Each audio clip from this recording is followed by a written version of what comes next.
620 का टारगेट रहेगा। Sonata software 11 से 12 रुपए ऊपर है, 1.5 से 2% की तेजी। यहाँ 620 की तरफ जा रहा है काउंटर, तो तेजी में ये रख रहे हैं और 582 का स्टॉप लॉस रहेगा। ये है पहला ट्रेड रुचित की तरफ से। आशीष बहेती के पोर्टफोलियो पर अगर आप ध्यान दें तो आज सुबह में एम्फोसिस में इन्होंने प्रॉफिट बुक किया है, एग्जिट किया है, बेग योर पार्डन, 2039 के लेवल्स पर। एम्फोसिस के नंबर्स में थोड़ा सा प्रेशर था, रेवेन्यू दबाव में आया है और ये इकलौती आईटी कंपनी है जिसका रेवेन्यू प्रेशर में था। भारत फोर्ज में प्रॉफिट बुक किया 882 के लेवल्स पर और कल पूनावाला फाइनेंस में इन्होंने अपनी पोजिशन बुक कर ली थी। तो आशीष, दो ट्रेड्स जोड़ सकते हैं, पहला क्या है? जी हर्षदा, में पहला ट्रेड रहेगा कोल इंडिया पे। कल एक अच्छा प्राइस एक्शन देखने मिला और आज फॉलो थ्रू बाइंग भी दिख रही है। तो कोल इंडिया पे खरीदारी की सलाह रहेगी 220 का स्टॉप लॉस लगाकर और टारगेट ऑफ 235। 235 का टारगेट और 220 का स्टॉप लॉस कोल इंडिया। और कोल इंडिया का एक बार फटाफट से प्लीज चार्ट दिखाएंगे पूरा इस हफ्ते का, स्पेशली क्योंकि इस हफ्ते में कल भी नोट कर रही थी दोपहर के कार्यक्रम में भी कि एक आउट परफॉर्मर आया। देखिए 7 दिनों में 5.5% तक की गेंस और हर टिक के साथ दरअसल इसकी चाल जो है वो मजबूत ही होती दिखाई दे रही है। इसीलिए तेजी वाला ट्रेड 235 अगला टारगेट है, 220 के आसपास स्टॉप लॉस लगाने की सलाह यहाँ पर साफ है। स्वाति की बारी और स्वाति ने चंबल फर्टिलाइजर के ट्रेड में पोजीशन अपनी बनाए रखी है, लेकिन गोदरेज कंज्यूमर और वेल्सपन कॉप में आज सुबह में मुनाफा बुक कर लिया। स्वाति, आप भी दो ट्रेड्स दे सकती हैं, पहला क्या है? यस, अभी के लिए मैं एक बाय कॉल देना चाहूंगी जो कि रेट्स पे है। करंटली ये काउंटर काफी स्ट्रांगली प्लेस्ड है अबाउट 20 डेज मूविंग एवरेज। अगर लास्ट 3-4 दिन से डेटा देखें तो प्राइस एंड वॉल्यूम्स के साथ काफी स्ट्रांग मोमेंटम दे रहा है ये पर्टिकुलर। आई बिलीव इसमें स्ट्रांग पोटेंशियल है 365-370 के लेवल्स टेस्ट करने की। तो रेट्स करंट लेवल पे बाय कीजिएगा, 338 का स्टॉप लॉस प्लेस कीजिएगा फॉर इमीडिएट टारगेट ऑफ 365 के टारगेट के लिए एक मौका तेजी का। राइट्स में एक तेजी का ट्रेड 2% ऊपर आता हुआ और जैसे जैसे हम क्लियरली बजट की तरफ बढ़ेंगे इन स्टॉक्स में और एक्शन आने की उम्मीद है। वैसे पिछला महीना पूरी तरह से इन जो रेलवे कंपनियां हैं उनके नाम ही था। लगे हाथ दूसरा ट्रेड है स्वाति? हर्षिता जी, मैं वेट करना चाहूंगी। सेकंड ट्रेड में सेकंड हाफ सेशन में प्रोबेबली इनिशिएट करूंगी। आशीष, आपका क्या इरादा है? जी सेकंड ट्रेड है एसबीआई पे। सेकंड ट्रेड रहेगा मेरा स्टेट बैंक ऑफ इंडिया। हमें लगता है कि एसबीआई में करंट लेवल पे एक तेजी की तरफ ट्रेड बनाया जा सकता है। जो स्टॉप लॉस इसमें मेंटेन करना है वो है 585 का। हमें लगता है कि 610 तक के टारगेट्स इसमें देखने मिल सकते हैं। 610 के लिए state bank of India, big boy SBI आपकी स्क्रीन पर आता हुआ, जहां पर एक तेजी का ट्रेड लेने की सलाह इस समय आशीष दे रहे हैं। 585 स्टॉप लॉस के तौर पर काम करेगा और नियरली 1% तक का गेन इसमें बन रहा है। तो ये बात हुई अब तक के ट्रेड्स की, लेकिन देखिए रिजल्ट सीजन पूरे अपने चरम पर आता हुआ, कई नतीजों पर हम रिएक्ट कर रहे हैं और उन्हीं के कॉन्टेक्स्ट में पॉलीकैब आपकी स्क्रीन पर लेकर आएंगे। कल आपको याद होगा दोपहर में नतीजा आए, अच्छा परफॉर्मेंस था।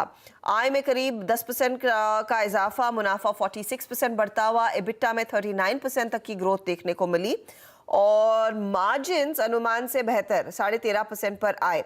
अब इसी पर बात करने के लिए और किस तरह का बिजनेस मिक्स रहा है, हमारे साथ कंपनी के चेयरमैन और एमडी इंदर जयसिंघानी और ईडी और सीएफओ गंधर्व जुड़ रहे हैं। आप दोनों का ही स्वागत है सीएनबीसी आवाज पर। क्लियरली एक शानदार क्वार्टर आपके लिए उभर कर आया है, लेकिन गंधर्व जी मैं आपसे पूछना चाहूंगी डिमांड की सिचुएशन, अगर उसका अपडेट हमें दे सके। ग्रामीण इलाके वर्सेस शहरी इलाके, अर्बन वर्सेस रूरल, कहां पर ज्यादा वृद्धि देखने को मिल रही है?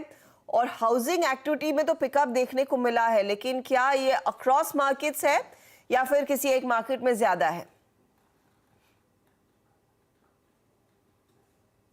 बिल्कुल, आपने बिल्कुल सही कहा। डिमांड एनवायरनमेंट का पॉजिटिव है। प्राइवेट कैपेक्स बढ़ चुका है। गवर्नमेंट ने जो 7.5 लाख करोड़ का कमिटमेंट किया था पिछले साल बजट में, उसमें काफी कुछ खर्चा ऑलरेडी हो चुका है और जो 2024 में इलेक्शंस आने वाले हैं उससे भी लगता है कि इंफ्रा पे काफी पुश होगा। जहाँ तक रूरल की बात है, रबी का जो क्रॉप का अभी तक काम हुआ है वहाँ पे पॉजिटिव नंबर्स दिख रहे हैं। उससे भी ऐसा लगता है कि ओवरऑल रूरल डिमांड पिकअप होगी। तो डिमांड एनवायरनमेंट ओवरऑल गुड है। हमें नहीं लगता कहीं पे कुछ भी demand point of view challenges है। हमने प्रोजेक्ट लीप के अंदर जो भी काम किया है जीटीएम में, इन्फ्लुएंसर पे, न्यू प्रोडक्ट डेवलपमेंट में, टैलेंट पे, डिजिटल में, उससे हमें लगता है कि हमारे को काफी मार्केट से गेन करने का मौका मिलेगा। क्लियरली तो पिकअप देखने को मिला है। अच्छा इंदर जी, मुझे बताइए ये पीएलआई स्कीम जो सरकार लेकर आई है उसका कितना फायदा आप लोग उठा रहे हैं एट द मोमेंट और कितना उठा सकते हैं गोइंग फॉरवर्ड? पहला स्कीम में हम लोग ने जो अप्लाई किया हुआ है इलेक्ट्रॉनिक में, उसकी काफी फास्ट ग्रोथ होगी, पर जो हिसाब से किया है वो इजी नहीं है, because they have given PLI scheme, but उसके साथ में हम जो आइटम कोई भी बनाएंगे which is make in India करना है। मेक इन इंडिया करने के टाइम पे जब भी हमारे वॉल्यूम बहुत ज्यादा नहीं बनेंगे और इम्पोर्ट आती रहेगी तो इम्पोर्ट के सामने हमें थोड़ा टफ रहेगा। तो हमें हमें हमें ये सोचना है कि हमारे को गवर्नमेंट कैसे इसकी सपोर्ट करे कि इम्पोर्ट ड्यूटी पे थोड़ी ड्यूटी बढ़ावे, तो अपनी आइटम जो हमने मेक इन इंडिया कर रहे हैं हम उसको सक्सेस करा सके।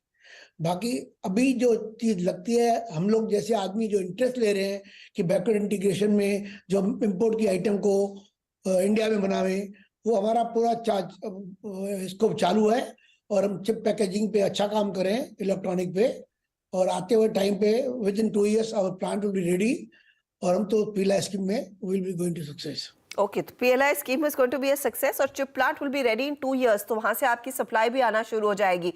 अब क्योंकि आपने मेंशन किया कि शायद इंपोर्ट ड्यूटी बढ़ाने की जरूरत है ताकि भारतीय प्लेयर्स, आप जैसे प्लेयर्स को प्रोटेक्ट किया जाए, क्या बजट से उम्मीद करेंगे इस तरह का कुछ एक्शन आता हुआ दिखाई दे सकता है, या फिर आपका बड़ा आस्क ये होगा कि डिमांड बूस्ट करने के लिए सरकार जो कुछ करे वो कम रहेगा और उसी पर ज्यादा जोर दिया जाए?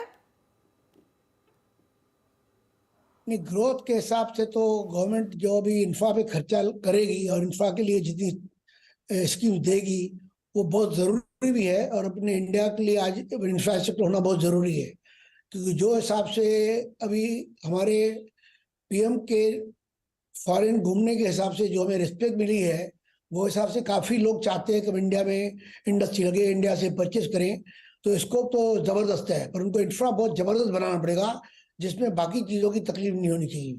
और जो फ्रेट कॉरिडोर अभी बनाने की भी कोशिश कर रहे हैं, फ्रेट कॉरिडोर आ जाएगा तो हमें बहुत बड़ा फायदा मिल जाएगा, ट्रांसपोर्ट में हमारी कॉस्ट कम हो जाएगी।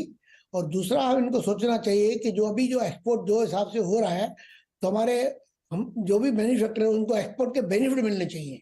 एक्सपोर्ट इंसेंटिव जैसे ही बढ़ाएंगे तो एक्सपोर्ट इंडिया का जबरदस्त बढ़ जाएगा, क्योंकि मार्जिन कम है और रेट ऑफ इंटरेस्ट बढ़ते जा रहे हैं, तो कम से कम गवर्नमेंट का ये बेनिफिट मिलना चाहिए कि एक्सपोर्ट सब्सिडी मिले, एक्सपोर्ट कैश इंसेंटिव मिले, तो जैसे और भी एक्सपोर्ट बढ़े। स्कोप तो बहुत है, हर country is looking to the India for import from India, तो वो तो आज की तारीख में बड़ा स्कोप है।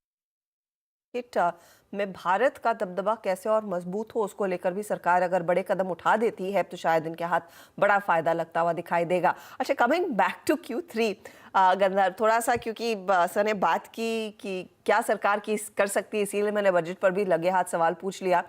प्राइस हाइक्स कितने आपने लिए हैं 3rd क्वार्टर में, क्योंकि थोड़ा बहुत कमोडिटी प्राइस एस्केलेशन हुआ था, और 3rd से 4th क्वार्टर में जब हम उतरे हैं, इस समय जो चल रहा है, यहाँ पर इस समय क्या स्थिति है प्राइसेस को लेकर? क्या कुछ हाइक्स का अनुमान है एट द मोमेंट? बिल्कुल। सो केबल एंड वायर बिजनेस में हम लगभग 11 से 13% एबिटा मार्जिन में काम करते रहे हैं। जब भी प्राइसेस में चेंजेस होते हैं, कम होता है, ज्यादा होता है, हम मंथली बेसिस पे हमारे एंड कस्टमर को पास कर देते हैं। वही हमने इस क्वार्टर में किया है और आगे के आने वाली तिमाहियों में भी हम वही करते रहेंगे। इसकी वजह से हमारे एबिटा मार्जिन में केबल एंड वायर में कोई इम्पैक्ट होने का संभावना नहीं है। तो शायद और प्राइस हाइक्स की संभावना इस समय नहीं, लेकिन हाँ, प्राइस हाइक्स 3rd क्वार्टर में जरूर लिए गए हैं। बहुत बहुत शुक्रिया आप दोनों का, गंधर्व और इंदर सर, आप दोनों का धन्यवाद। All the very best coming quarter के लिए। चलिए, इसी मोड पर हम लेंगे एक छोटा सा ब्रेक, लेकिन ब्रेक के बाद मार्केट के एक्शन पर नजरें बनी रहेंगी और ऑफ कोर्स हमारे जानकारों ने जो अब तक के स्टॉक्स जोड़े हैं उसका कितना फायदा इनके हाथ लग रहा है उसका जायजा भी लेकर आएंगे आगे।